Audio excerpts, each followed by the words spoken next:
Public Affairs very much thanks Residco, our sole corporate underwriter, for helping to make the production of this show possible.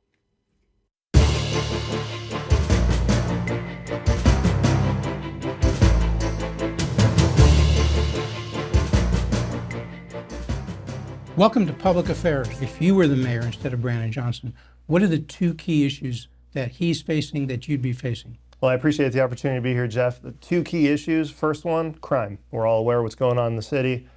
Big one that we need to focus on. The other item is education. The fact that 10%, maybe 20% of CPS graduates are literate on a math and reading scale. Like, we need to be populist about that. That's how is anybody excited about that? So if he can focus on just two things as mayor, those things would help the city to go a long way. So we're taping this on June 26th. That's actually 7 weeks to the day since Brandon Johnson became mayor of the city of Chicago. What has he done? What has he done? Has he said what you said? Hey, the two main things I got to really focus on, crime and education. Has he said that? I can't say we've seen him take much action on it if he has. So I know that just today, we'll come back to it, but they allowed 5% property tax increase to go through from the Chicago Public Schools Board. So is he really tackling education? Are we figuring out how to better educate our students? Are we figuring out how to keep our citizens safe? I don't think he's taken action on any of them. As an officer in the Navy Reserves, our policemen and women are the ones that really put themselves in harm's way. And I think it's just a travesty what's happening to them. They're having their holidays cut and they're having to spend vacation time taken away from them. They're working long shifts, many days, just because of the ineffective policies that have come from successive administrations. So we need to start with basic decency just for our police force. When you look at the structure of the police force, we have a crazy level of attrition that isn't enabling us to hire the right people to keep our city safe. So, if we could look at policies from enabling us to hire police officers from outside of the city. That could be one thing, just as an idea. But we're not getting the talent in the pipeline in order to just fill the roles that we have. And if you want to talk about defunding the police, one way that you can defund is to just slowly close out the job openings and cut down the size of the force. Are we down? Are the number of police officers down from the amount it was, the number that was maybe a year or two ago? It definitely has got to be down, yep. If you look at what's going on and how they're not hiring at the rate of replacement. So that's a key starting point. So are they out there recruiting? Do you know anything about that? Are they trying to get police from other cities? Are they doing, as Vallis said, try to bring back some of the retired police? Maybe they can do some things in the office working on detective type matters, get more. Vallis would say, Vallis of course came in number two, Paul Vallis, but he would say, get more of those police on the beat, out of the office. I can't say that I've heard or seen that. You don't know that? No, can't say I do, no. What's happened first month? What happened to crime? He's been there 7 weeks. You seen any data on what's happened in the first month or so of crime? Yeah, it's data from Wirepoints as one data source has shown that crime's up 38% or so over that period. So it's not a good start for the administration. Has he talked about that? Has anybody talked about the media, anything? Do you think, Wirepoints, and people who read Wirepoints know that, as you just said, if you look at crime overall, for the first month of the Brandon Johnson regime, relative to the first month 1 year ago, same period, same time, up 38%. Murders are down, I think, 5%, but every other major crime category up. Now, I don't know, we can't really say blame him, but is he on it? Has he realized what I just said? Is he trying to do something about it? Does he have a plan? No. We don't know. I can't say that I've seen positive action on that front. I'm not sure if the everyday Chicagoan has either. Wirepoints also put this out. Youth homicides more than doubled during his first month. A year ago, May 15th to June 11, 2022, 4 homicides. May 15 to June 11. What do we got? It looks like 9 homicides. Has he talked about that? Where's the media outrage on that? We hear that talked about all the time, but no, that's sweep it under the rug. Next issue. If blacks are predominantly, as we know they are, victims of homicides, they also may be predominantly Hispanics and blacks as perps, Completely. but also victims. I think those two groups, 95% of our victims. When we have 800 homicides, as we had in 2020, 2021 in Chicago, Yep. 95% of those folks are minorities, Right. Exactly. the victims. It's terrible. I think it's, as you think about policing policies, we used to be able to kind of target, and they would have a database that would be able to track where the violent crime is taking place, and then to apportion police out in order to kind of meet those hotspots. From my understanding, we're not even allowed to have a database like that anymore. And police are getting pulled from the precincts that they're assigned to, which is tough in itself because now, really since Laquan McDonald, crime has spread all over the city. It used to be kind of concentrated in pockets, but if you kind of look back, it seems like a trend started about then and then really accelerated in 2020, where the crime is kind of infiltrated into the downtown areas and Lincoln Parks and the West Loops and areas that had it in the past, but has definitely seen a boom recently. So much tougher on the police. You're a long-term resident of the city of Chicago? 14 years now. Yep. 14 years. Yep. You live in the West Loop? I do. Right? Yep. And live there with your daughter? Right? Yep. Yep. And that's the recently changed 34th Ward, is that right? It is, yeah. With the great redistricting and kind of looking at the gerrymandering, if we want to talk about a beautiful amount of gerrymandering, the 34th Ward stretches all the way from West Loop all the way down to the South Loop and lots of places in between. So it's an interesting amalgamation of neighborhoods. So you're the 28th Ward Chicago committee, 28th Ward Republican committeeman, but that's because of the redistricting. That's You'll right. be presumably soon the 34th Ward Republican committeeman. That's right. Okay. That's the intention. All right. And you know your committeeman, right? Who's that? The alderman? Alderman, excuse me. I do, yeah. Alderman Conway and I serve in the Navy together, so it's a good connection to be able to kind of understand what's going on at the city council level. But yep, it's a fun connection on that front. So it's interesting because I assume you've seen him since Brandon Johnson became mayor. You've had one of these trips up to where your naval reserves are. Where are they? Port Sheridan. You do that once a month, right? Yep, one weekend a Sometimes more month frequently? and 2 weeks a year roughly, depending. Give more or take a little bit of that, but yeah. You're an intelligence officer, is that right? Yep, that's right. And so you talked with Alderman Conway, right? Who ran for state's attorney. Yep, When did you run? It was 4 years ago? Was 4 that years ago, yep. In almost 4 years ago, 2020. 2020, yep. I think the first thing is you need to empower the police to get back out and do their job. I believe there's a sentiment that I've felt and talked to many police officers that it's very difficult to get out and do their job right now with the policies that are hampering them and with the fear of public retribution on the various trouble that's happened with, Laquan McDonald and others around. So there's a fear in the police force that, hey, I don't want that to be on me. And you have to feel for our men and women in uniform because that's very hard to get out and do the job that they do, putting their life on the line every day, and then maybe having the public behind you and maybe not.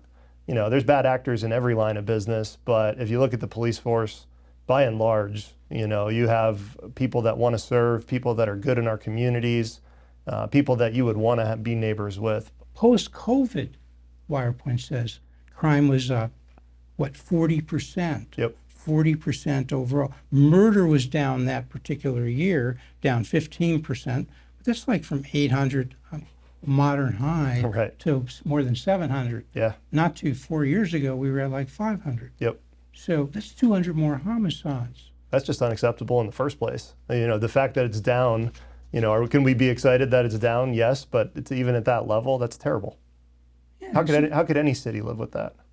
So Especially our black and brown neighborhoods, where most of it's concentrated. yeah, so Brandon Johnson came in with that. He won it was a close election, 52-48%.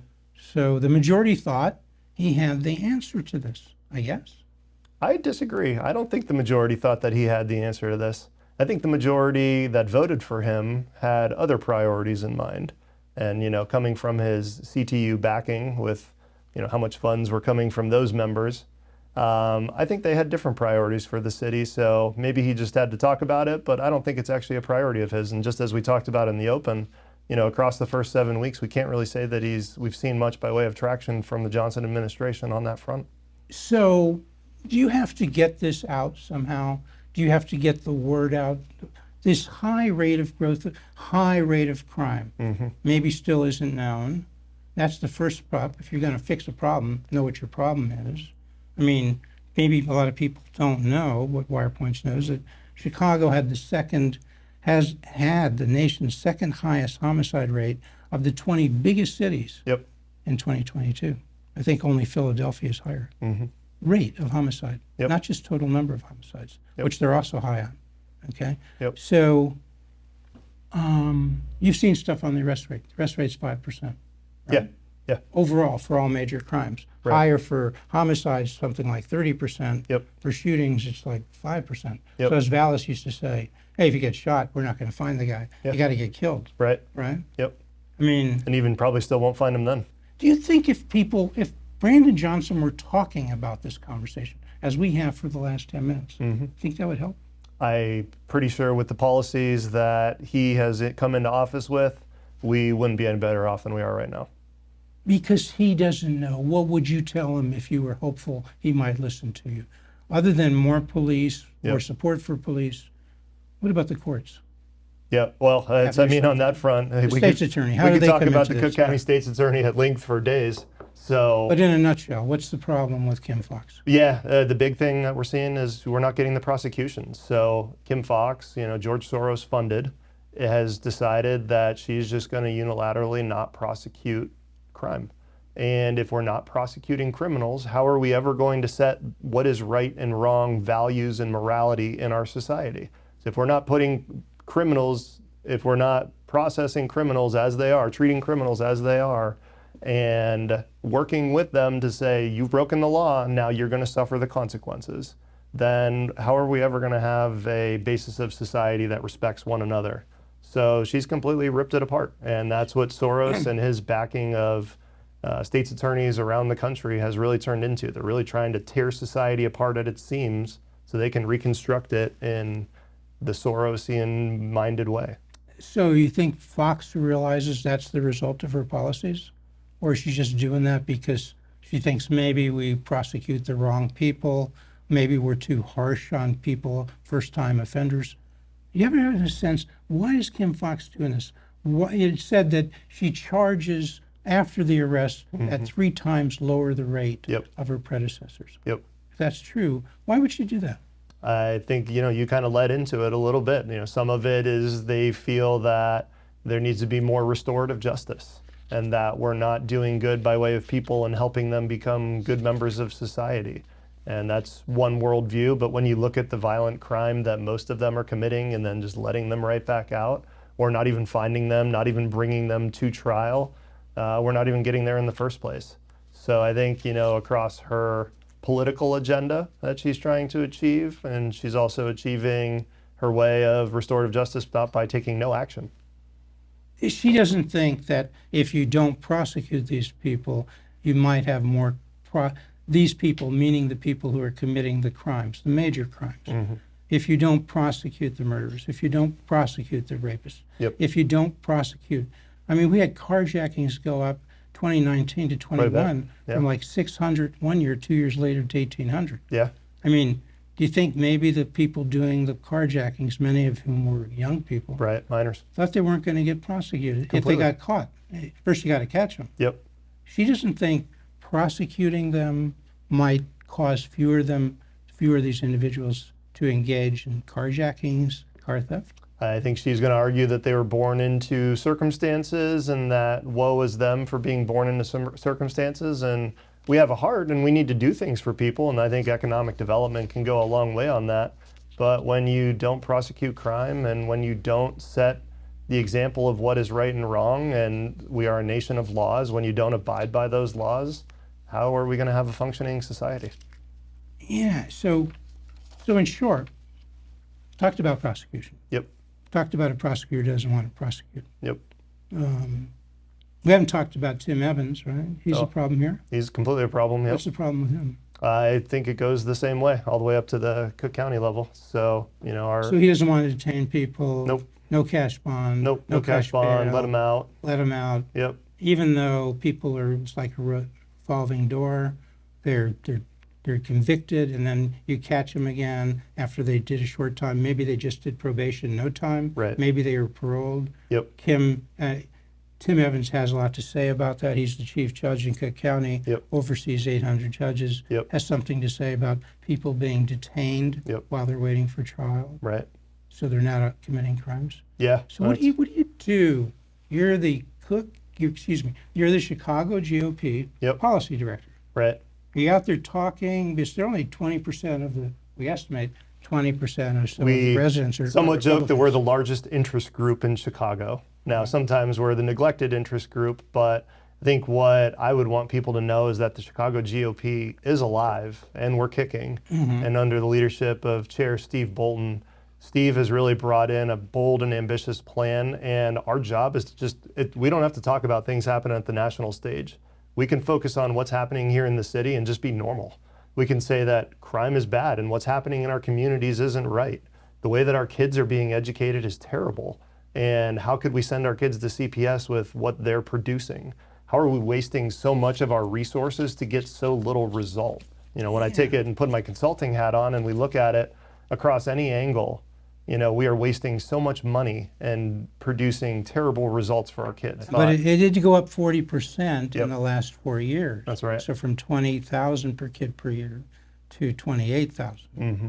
So we're spending a lot. Wirepoints says CPS spends the second most per student out of the nation's 50 largest districts. Yep. So we're not comparing them with some small district. Right. The largest district. They're the second most, I think, only to New York. Yep. Okay. And I think at the time, this may be old data like 2017, so I think it's 17,000. Maybe that's also just operating costs in 2017. I Yep. don't know. But that was the second highest. Yep. So shouldn't be a matter of we need to spend more. They're getting plenty of money. Well, how is the performance at CPS? Give us some idea. What do you think? Well, as we look, you know, the anywhere between 10 and 20% of black and brown people graduating from CPS, theoretically, graduating, aren't literate based on anywhere from 4th to 12th grade, depending on where you measure it. So reading and math. Go ahead, sorry. Yeah, reading, writing, math. So as you look at that statistic and as you see what's happening, are we really preparing people to be successful in America today? Are we preparing people to be successful in Chicago today? And arguably, not even arguably, the statistics are clear. The answer is no. So we're doing a terrible disservice to these kids and spending all this money, and we're not getting the results. So, you know, it's kind of insane. What's the number? Let's just get that clear. For black CPS students, Yep. 2022, what percentage of those students read at grade level? I believe across the the number that I remember was about 10%. 10%. Yep.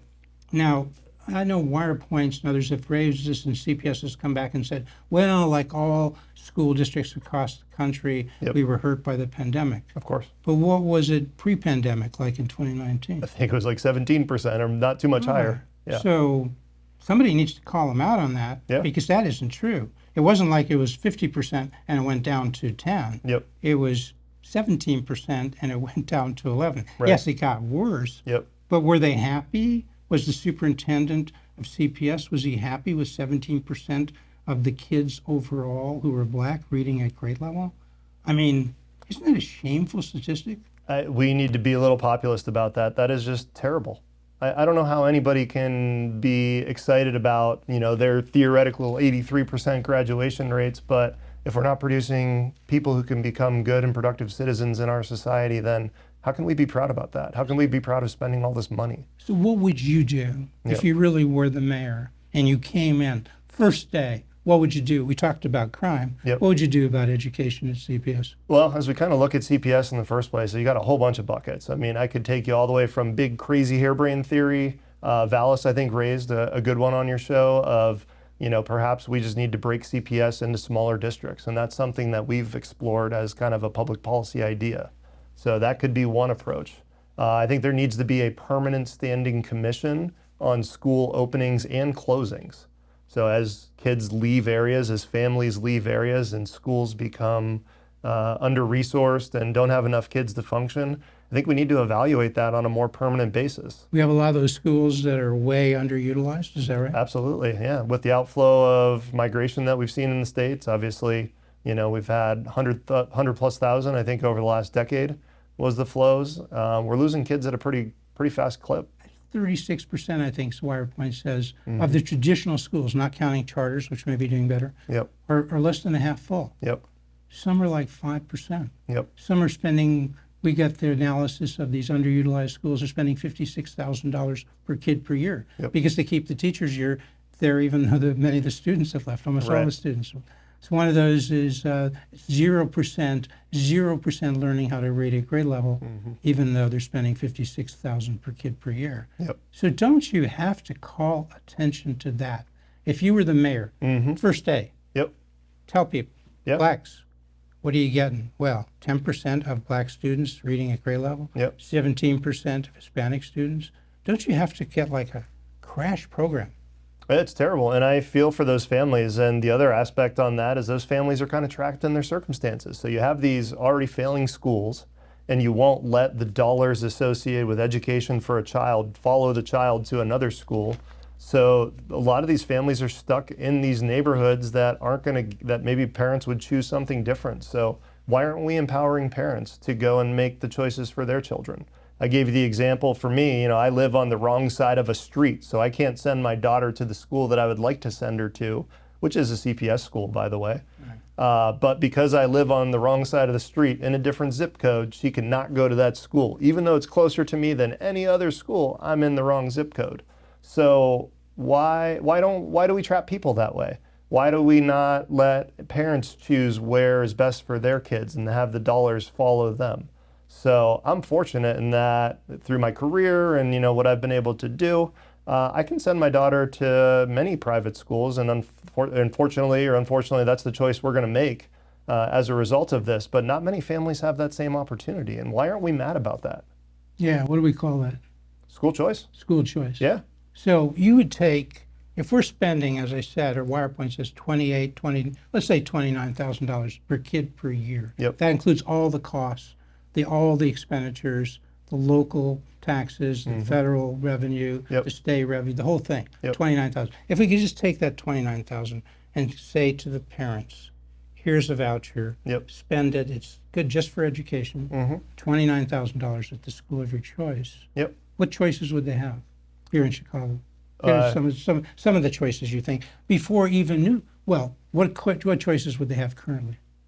Well, I don't mean specific schools, but where could they go to leave CPS if they wanted so you're talking like charter schools and other opportunities there, private schools? Well, CPS is a public school. It's part of CPS. It's not a traditional school. Right. But yeah, they could take them out of a traditional school and go to a charter school.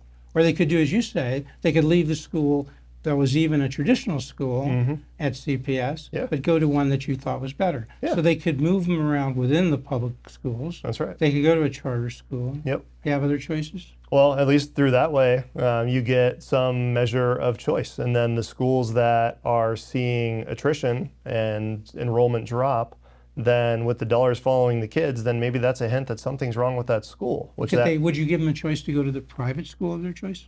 Take that voucher and go there? I think that should be an option for parents if they want that. Yeah. Because then in your business, you're a strategy consultant dealing with mergers and acquisitions. You compete with other firms, right? All the time. Competition is good? Competition is a great thing. So these parents would have that choice, that purchasing power, private school, sectarian, non-sectarian. Yeah. You think that might help? I think parents in those communities would just jump at that opportunity. But unfortunately, with CTU and Brandon Johnson and others in office, we're not going to get there. So it's disheartening and it's sad. And you got to feel for those families because they're really trapped in circumstances that we could otherwise just snap our fingers and fix to give those kids so much more opportunity. Yeah, why? What's the problem with Brandon Johnson? Why wouldn't he think, hey, choice sounds good, competition, things get better. Maybe the schools who can teach kids, Black, Hispanic, and others, how to read. And so we don't have 10%, we got 20%, 40%, 50% reading at grade level. He wouldn't say that's a good thing? I think the mayor would say that, and along with his, CTU upbringing and CTU backing, that the teachers want more money in the schools that they're at, and we shouldn't have to close any schools, and that we should just stay right in the communities where we are and not do anything different than what we're doing. Just give us more money. And so, as we wind this up, what can you do? You're the Chicago GOP policy director. Yeah, so it all comes down to we have an important role to play when you think about what it takes to drive change. And one aspect of driving change, we fall back to the 3 Ps. You've got the process, which we obviously don't control. We have no elected power. You have the politics, which we can influence a little bit. But, by and large, like I said, we're a large interest group with 20% if we're able to turn out our voter base on certain issues or certain candidates. And then the third piece is the policy. And our job is to be so radically normal and talk about policies that everyday Chicagoans would say, well, yeah, that's a bright idea. Why aren't we doing that? And I think our job, as we kind of see it, at least from the policy angle, is to make sure that we're trying to inject that normalcy into the flow of conversation, because the media is certainly not bringing it there. So our job, however we can do it, is to bring common, reasonable policies that everyday Chicagoans would understand and say, yeah, that's a great idea. Why aren't we doing it? So we're talking here on June 26th. 2 days later, some of this people might see it after our discussion after that CPS board meeting. But at that board meeting, my understanding is they seem to need more money, even though it seems they like proposed there's less 5% increase on property taxes. Apologies. Yeah, I wasn't even sure though where you were Brandon leading Johnson, he ran on, he wasn't going to raise property taxes. He did run on that, yeah. We've seen some good Twitter that, hey, I will not raise property taxes. And what are we hearing from him right now? My understanding is what we're hearing is that he's saying, well, I didn't appoint these people into their positions, so I can't really control that, so not me. Hands off. He's not trying to stop it. Nope, not my problem. It's a lot of money, whatever it is. Property tax is going to be hitting people across the board, right? That's right. A lot of middle-class people, a lot of maybe even low-income people may have scraped together, they've got a house, they're going to pay higher property taxes. That's right, yeah. And even if you don't own a house, if you're renting, through your rent, you're going to have, pay it because everybody's going to pay somewhere. Right, because your rent will go up because your owner's going to have higher taxes. They will, and they have to cover their costs. What would you do? You wouldn't agree. If you were the mayor, would you be out there cajoling the board, telling the board this is a mistake? Absolutely. And what would you tell the board to do? Well, first I'd want to know, why do we need that additional revenue? Where are these funds going to? We already had the conversation about all the money that's going into public schools. Well, how's it being spent? If we just take a zero-based budgeting look at it, which is kind of a consulting technique of starting at zero and then building up and justifying every single cost that we're expending, are we happy with the result of what we're getting? And if not, why don't we make a change?